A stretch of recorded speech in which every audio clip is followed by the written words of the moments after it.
Hello दोस्तों, बहुत बहुत स्वागत है आप सभी का एक और हमारे नए वीडियो में। और आज के इस नए वीडियो में मैं आपसे डिस्कस करने वाला हूं पाटलिपुत्र यूनिवर्सिटी में जो ग्रेजुएशन के एडमिशन्स को लेकर के जो पेपर के माध्यम से जो इंस्ट्रक्शंस आया है, जो नोटिस आया, यानी पेपर के माध्यम से आप देखे होंगे कि पेपर में एक कटिंग आया जिसमें बताया गया कि राजभवन का आदेश है कि ग्रेजुएशन का एडमिशन हर हालत से अप्रैल के मंथ में स्टार्ट कर देना है ताकि जो आपका सेशन है वो आपका जुलाई से स्टार्ट हो जाए। तो इसको लेकर के पाटलिपुत्र यूनिवर्सिटी जो पूरी प्लानिंग की, तो पूरे प्लानिंग में जब एडमिशन का जब प्रोसेस स्टार्ट होगा तो आपको ज़रूरत पड़ती है आपके डॉक्यूमेंट्स की, यानी कौन कौन से डॉक्यूमेंट्स आपके एडमिशन के टाइम में अप्लाई होते हैं, यानी कौन कौन से डॉक्यूमेंट्स की ज़रूरत है जिसके बेसिस पे आपका एडमिशन होता है। तो आज के इस वीडियो में मैं आपको बताऊंगा कंप्लीट इन्फॉर्मेशन कि क्या सारे डॉक्यूमेंट्स आपको चाहिए एडमिशन्स में, यानी जब आप पाटलिपुत्र यूनिवर्सिटी के किसी भी कॉलेज में एडमिशन लेते हैं। क्योंकि आप जानते हैं पाटलिपुत्र यूनिवर्सिटी में जो एडमिशन का सिस्टम है वो होता है मेरिट लिस्ट के बेसिस पे। तो मेरिट लिस्ट आपका क्लास 12 के रिजल्ट पे बनता है। तो क्या क्लास 12 का रिजल्ट होना ज़रूरी है या अपीयरिंग कैंडिडेट अप्लाई कर सकते हैं या नहीं कर सकते हैं, क्योंकि इसका जो अप्लाई करने का प्रोसेस है वो आपका स्टार्ट हो रहा है 25 अप्रैल से। तो 25 अप्रैल से पहले आपके हाथ में सीबीएसई वालों और जो आईसीएसई वाले जो अदर बोर्ड्स वाले स्टूडेंट्स हैं उनके हाथ में उनका रिजल्ट होगा कि नहीं होगा, ताकि जब अप्लाई होना स्टार्ट प्रोसेस हो तो आपको अप्लाई करने में किसी भी प्रकार का दिक्कत ना हो। तो इसी को लेकर के हम लोग डिस्कस करेंगे और जानेंगे पूरी कंप्लीट इन्फॉर्मेशन के बारे में। और उसे हम लोग पेपर के कटिंग वाले सेक्शन से ऊपर चलेंगे, यानी पेपर वाले कटिंग वाले सेक्शन में भी मैं आपको दिखाऊंगा पेपर में क्या बातें बताई गई है। हालांकि मैंने सुबह के वीडियो में आपको बताया भी था, बट अभी मैं डिस्कस कर रहा हूँ स्पेशली डॉक्यूमेंट्स के बारे में। यानी अगर आपको ग्रेजुएशन में एडमिशन लेना है, करने का मतलब BA, BSc, BCom regular course के लिए, और वोकेशनल कोर्स के लिए कहने का मतलब है कि आपका बीबीए, बीसीए जैसे कोर्सेज वोकेशनल कोर्स में आता है। क्योंकि पाटलिपुत्र यूनिवर्सिटी दो प्रकार के कोर्सेज को कंप्लीट कराती है, चाहे वो रेगुलर कोर्स हो या वोकेशनल कोर्स हो। और इसके जो कॉलेजेस हैं वो स्पेशली पटना डिस्ट्रिक्ट, यानी मेनली पटना डिस्ट्रिक्ट में, और इसके एडिशनली जो कॉलेज है वो नालंदा डिस्ट्रिक्ट में भी अवेलेबल है। यानी पटना जो पाटलिपुत्र यूनिवर्सिटी है उसके जो कॉलेजेस है वो दो डिस्ट्रिक्ट में स्प्रेड है, एक तो अपनी पटना में और एक दूसरी अपनी नालंदा में। तो दोनों जगह के जो कॉलेज में एडमिशन होगा, जिसके लिए एडमिशन के टाइम में जो डॉक्यूमेंट्स चाहिए,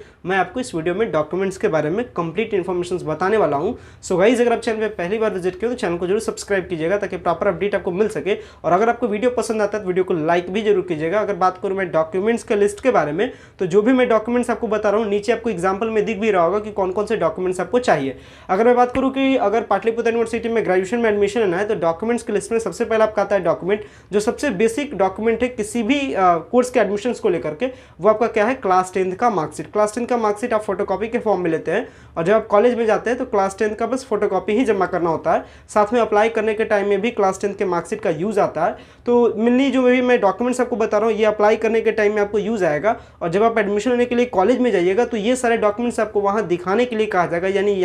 वहाँ कुछ डॉक्यूमेंट्स आपके जमा हो जाएंगे और कुछ डॉक्यूमेंट्स देखने के बाद, यानी वेरीफाई करने के बाद आपको रिटर्न कर दिया जाता है। तो कौन कौन से डॉक्यूमेंट्स है, चलिए डॉक्यूमेंट्स के लिस्ट के बारे में आपको बताता हूँ। तो सबसे पहली बात तो अपनी हुई क्लास 10 के मार्कशीट, सेकंड आपका है क्लास 12 का मार्कशीट। क्योंकि पाटलिपुत्र यूनिवर्सिटी का जो एडमिशन होता है वो होता है मेरिट बेसिस पे, यानी क्लास 12 के परसेंटेज के बेसिस पे। इसीलिए पाटलिपुत्र यूनिवर्सिटी थोड़ी सी जो एडमिशन का प्रोसेस उसे लेट स्टार्ट करिए, लगभग 25 अप्रैल के आसपास से स्टार्ट करिए। क्योंकि जो पाटलिपुत्र यूनिवर्सिटी के जो VC है और जो एडमिशन कमेटी मेंबर है, जब वो इन्फॉर्मेशन के बारे में पता करते हैं तो उनको पता चलता है कि रिजल्ट, यानी सीबीएसई, आईसीएसई और जो जितने भी सारे अदर बोर्ड्स हैं उनका रिजल्ट ऑलमोस्ट आपके 25 अप्रैल के आसपास तक में रिजल्ट आ जाएंगे। इसलिए वो डेट को क्या किए, थोड़ा सा डिलेड ही स्टार्ट किए। क्योंकि आप जानते हैं उसके कंपैरिजन में जो पटना यूनिवर्सिटी है वो आज से अपना एप्लीकेशन फॉर्म सबमिट करना भी स्टार्ट कर दी। क्योंकि पटना यूनिवर्सिटी जो एडमिशन लेती है वो लेती है इंट्रांस के बेसिस पे, यानी इसके लिए आपको अलग से टेस्ट देना पड़ता है। जबकि ऐसा केस पाटलिपुत्र यूनिवर्सिटी में नहीं है, क्योंकि पाटलिपुत्र यूनिवर्सिटी डायरेक्टली एडमिशन के लिए डिपेंड होती है क्लास 12 के मार्क्स पे।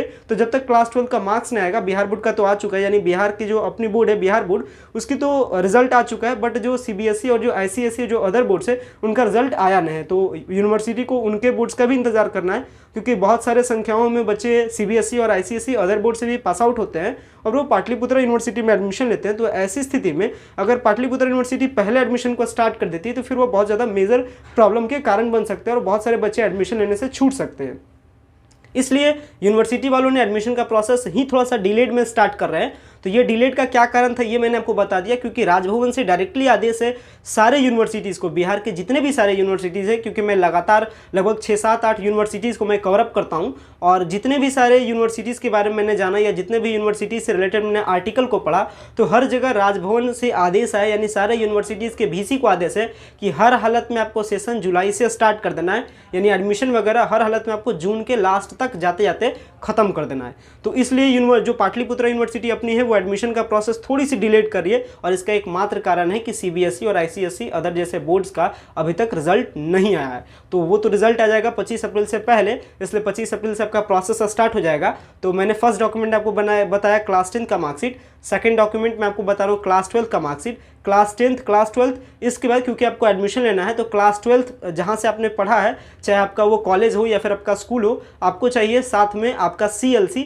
यानी जब आप उस स्कूल को छोड़ते हैं, यानी उस स्कूल से अपना एडमिशन अब कह सकते हैं कि रद्द करवाते हैं, या उस स्कूल से आप आगे किसी दूसरे स्कूल में एडमिशन लेने के लिए जाते हैं, तो वो आपको एक ट्रांसफर सर्टिफिकेट देती है, जिसको हम लोग कहते हैं TC, या उसको हम लोग CLC भी कहते हैं, कॉलेज लिविंग सर्टिफिकेट, या अगर आप स्कूल से पढ़ोगे तो उसका नाम SLC भी होगा, स्कूल लिविंग सर्टिफिकेट। किस प्रकार का क्लास 10 का मार्कशीट होता है वो भी आपको शो कर रहा होगा नीचे, क्लास 12 का मार्कशीट भी शो कर रहा होगा, CLC किस प्रकार का है ये भी आपको शो कर रहा होगा। तो तीसरी डॉक्यूमेंट आपकी होगी मोस्ट इंपॉर्टेंट, जो आपकी है CLC या TC या SLC, जिसको हम लोग कहते हैं स्कूल लिविंग सर्टिफिकेट। चौथी डॉक्यूमेंट्स अपनी है माइग्रेशन, यानी आपको माइग्रेशन भी मिलेगा, जिस भी बोर्ड से आप पढ़े होंगे, चाहे बिहार बोर्ड से पढ़े होंगे तो भी आपको माइग्रेशन मिलेगा, अगर आप CBSE वाले होंगे तो भी माइग्रेशन मिला होगा। CBSE वाले जब अप्लाई करेंगे तो उस टाइम हो सकता है आपके पास माइग्रेशन ना हो, तो आप डिजीलॉकर के थ्रू वो डाउनलोड करके आप उसे यूज कर सकते हैं। तो चौथी डॉक्यूमेंट अपनी होगी माइग्रेशन। अगर मैं पांचवी डॉक्यूमेंट्स के बारे में बताऊं तो ये सबसे मोस्ट इंपॉर्टेंट डॉक्यूमेंट है, वो क्या आपका कास्ट सर्टिफिकेट, यानी अगर आपको बिहार में रिजर्वेशन का बेनिफिट लेना है तो आपको चाहिए उसके लिए कास्ट सर्टिफिकेट,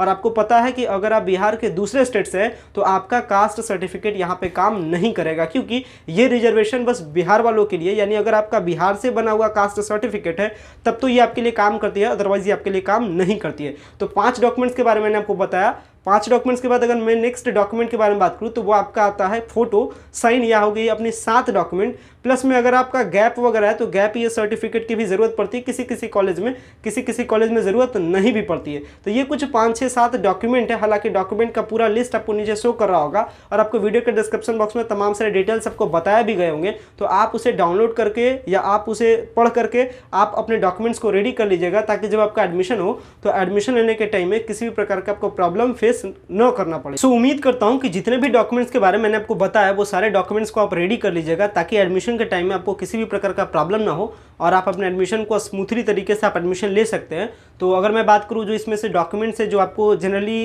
एक्सपायर, यानी जो कास्ट सर्टिफिकेट है, इसके बारे में आप सुने भी होंगे कि ये आपका एक्सपायर कर जाता है 1 साल के बाद, 2 साल के बाद, बट मैं आपको बता दूं कि कास्ट सर्टिफिकेट हमेशा के लिए परमानेंट होता है, यानी अगर आपका पुराना भी कास्ट सर्टिफिकेट बना है तब तो ये यूजेबल है, बट अगर आपको लगता है कि आपका कास्ट सर्टिफिकेट नहीं है तो आप कास्ट सर्टिफिकेट को आप इन टाइम में अप्लाई कर दीजिएगा, यानी इन दिनों में आप अप्लाई कर दीजिएगा, ताकि उसे बनने में लगभग 8 से 10 दिनों का टाइम लगता है। तो एडमिशन के प्रोसेस तक होते होते, यानी जब आपका 25 अप्रैल से जब आपका एडमिशन स्टार्ट होगा तब तक आपके पास कास्ट सर्टिफिकेट आ जाएगा, क्योंकि जब आप अप्लाई कीजिएगा पाटलिपुत्रा यूनिवर्सिटी में एडमिशन लेने के लिए तो आपको उस टाइम मस्ट डॉक्यूमेंट आपका क्या है, क्लास 10 का मार्कशीट, क्लास 12 का मार्कशीट, आपका caste certificate, photo and sign. ये अगर आपके पास 5 डॉक्यूमेंट होते हैं तो आप पाटलिपुत्रा यूनिवर्सिटी में अप्लाई कर सकते हैं। अगर कास्ट सर्टिफिकेट वगैरह नहीं रहेगा तो फिर आपको रिजर्वेशन का बेनिफिट नहीं मिलेगा। और आपको बता दें यहाँ पाटलिपुत्रा यूनिवर्सिटी में अगर सीटों के बारे में आपको बताऊं तो लगभग 1,20,000 सीटें रेगुलर कोर्स में, यानी BA, BSc, BCom के कोर्स में, और 5500 से अधिक सीटें वोकेशनल कोर्स में, यानी BBA, BCA, बायोटेक्नोलॉजी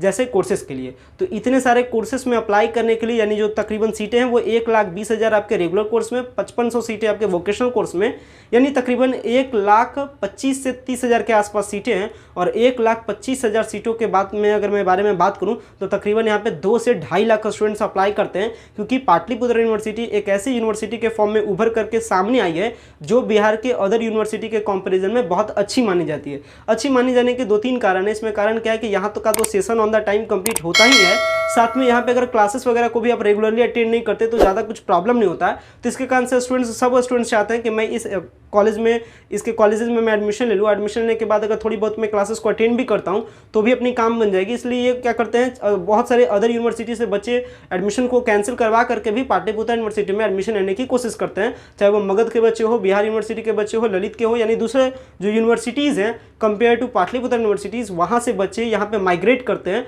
और वहाँ के एडमिशन को कैंसिल करके पाटलिपुत्र यूनिवर्सिटी में एडमिशन लेना पसंद करते हैं। पसंद करने का क्या कारण है मैंने आपको बता दिया, तो आशा करता हूँ कि आप भी हो सकता है पसंद कर रहे होंगे कि मैं इस बार अपने एडमिशन को कैंसिल करवा करके पाटलिपुत्र यूनिवर्सिटी में एडमिशन लूँ। तो ध्यान रखिएगा, पाटलिपुत्र यूनिवर्सिटी में एडमिशन लेने से पहले ये सारे डॉक्यूमेंट्स को आप रेडी कर लीजिएगा। हालांकि ये सारे डॉक्यूमेंट्स और इससे रिलेटेड किसी भी प्रकार का क्वेरी हो तो आप इसके लिए कमेंट सेक्शन में कमेंट्स कर सकते हैं। और अगर आपको वीडियो पसंद आया, वीडियो को लाइक जरूर कीजिएगा, चैनल पर पहली बार विजिट करें तो चैनल को जरूर सब्सक्राइब कीजिएगा। वीडियो को एंड करते हैं। Thanks a lot for watching this very important video.